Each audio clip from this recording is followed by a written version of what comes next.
Hey guys, what is up? It's TPS Infinite here, and I'm going to be giving you guys pretty much a how-to guide of how to set up a homemade hydroponic system.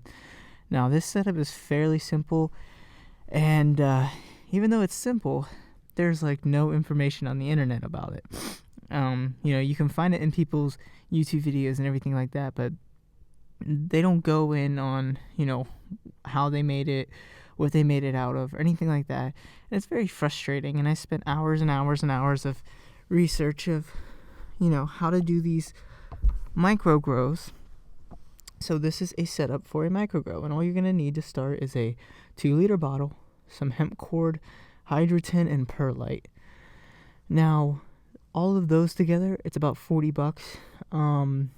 That's the top end. You could probably find it a little cheaper, but hydroton's about $25.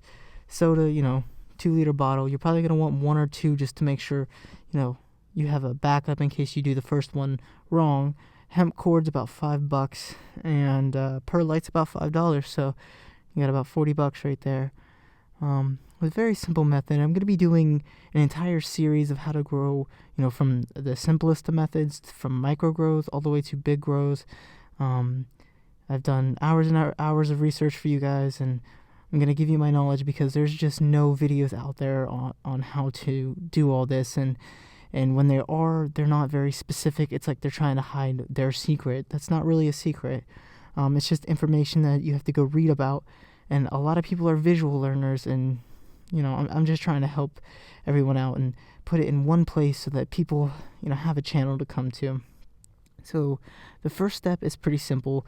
You're basically going to take a Sharpie or something and draw a line where the bottle starts to curve. You don't want to draw it where it actually is straight. You want to put it on the curve. The reason being is because you're going to end up cutting on the line, and then you're going to flip the top that you cut off upside down and put it on the bottle. Now, you want it to be able to fit to where it creates some pressure to where even if there's a good bit of weight in it, it's not going to fall inside the bottle. That's what creates the top. And you're going to have to, it's going to have to hold a good bit of weight to do so. So if you have to add a little tape here or there, that's fine. But just make sure that you can take it off, because you will have to flush your water once a month. Now, this part's fairly simple, and I'm using a clear bottle for the demonstration, but you don't want a clear bottle. You definitely want, if you do get a clear bottle, make sure that after you've done all this, you wrap it with aluminum foil or something to block out sunlight, because you don't want sunlight getting in the bottle, for multiple reasons, and I'll go into that in another video.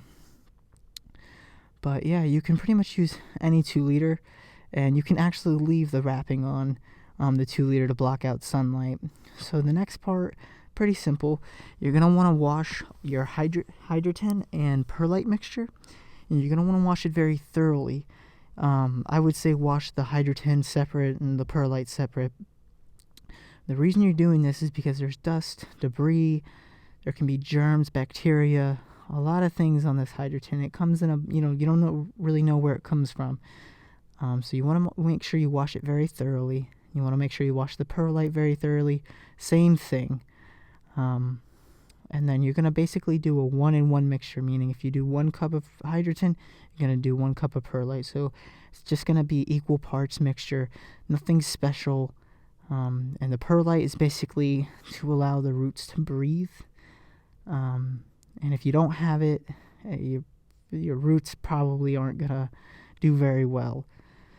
Now, the next part to this is the hemp cord. So what you're going to do is you're going to take your mixture after you cleaned it. You're going to put your hemp cord down the tube like I have in the picture, and you're going to fill it up.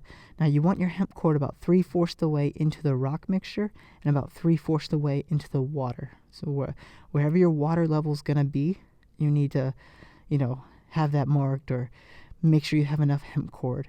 It's always better to have a little more than a little less, and the reason being is the hemp cord creates the hydroponic system. It wicks the water up into the hydroton perlite mixture, and it helps your plant get nutrients and helps keep it moist and everything. That's what creates the hydroponic. It basically pumps the water naturally up the cord into the hydroton perlite mixture. and that creates the hydroponics. And that's basically what a hydroponics is. This is very, very, very important for obviously many reasons, and this is going to be pretty much the key to your success. The next part is your actual seeding part, where you put your seedling and you place it into the hydrogen perlite mixture. Now, I would suggest germinating your seed, then putting into a rock wool cube, and then putting into a propagation dome. I'll have a video where I go over all of that, the germination process, the seeding process, and I'm going to do videos for hydroponics and soil grow. But you definitely want to have a seedling in rock wool. Don't just plant it into the perlite hydrogen mixture. You can, but chances of your seedling actually sprouting healthy and not having issues are very, very, very, very, very low. And the reason being is because hydrogen is so pretty heavy compared, for a seedling. And a seedling trying to sprout out of it takes a lot of work, and sometimes your seedling will just die. So here you see how there's enough room to where the seedling is and the rock wool is underneath the hydrogen. You want an even layer all the way around of the hydrogen perlite mixture and just a small layer over top. You don't want to pack it down, but you also don't want, a lot exposed. Another thing you can do to help out your roots is if you think that there's not going to be enough room for them to grow down through the cap of the bottle, you can poke holes on the side. Big enough holes, make sure they're not jagged or anything like that, or super tiny. You want to poke decent sized holes, but not big enough to where the perlite hydrogen fall out. Your roots will grow through them, but you should be careful with that. But yeah, that's pretty much it for that part. And this next part is the last part. It's pretty important though. This part is basically the watering process. Now I know, that doesn't seem so important. Well, it is. You should definitely use distilled water, RO water. It's the safest, or some sort of filtered water. You don't want to use tap water, and the reason being is because you don't know what nutrients or anything is inside of it. You have no control of that. And you want to make sure the pH is anywhere from 6.5 to 7.0. I prefer 6.8. You definitely should use 6.8. It's safe. It basically has all the acids and everything that you need and you don't need and everything like that. 6.8 is very safe. So you're going to need a pH meter. They're about $12 to $20.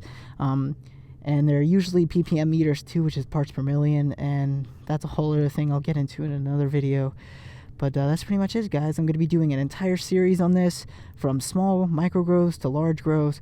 So thanks for watching. Make sure to hit that like button if you enjoyed. Subscribe for more. Follow me on Instagram and Twitter. It's at TPS Infinite. Stay chill, stay safe. Happy growing, guys. I hope you enjoyed. Peace.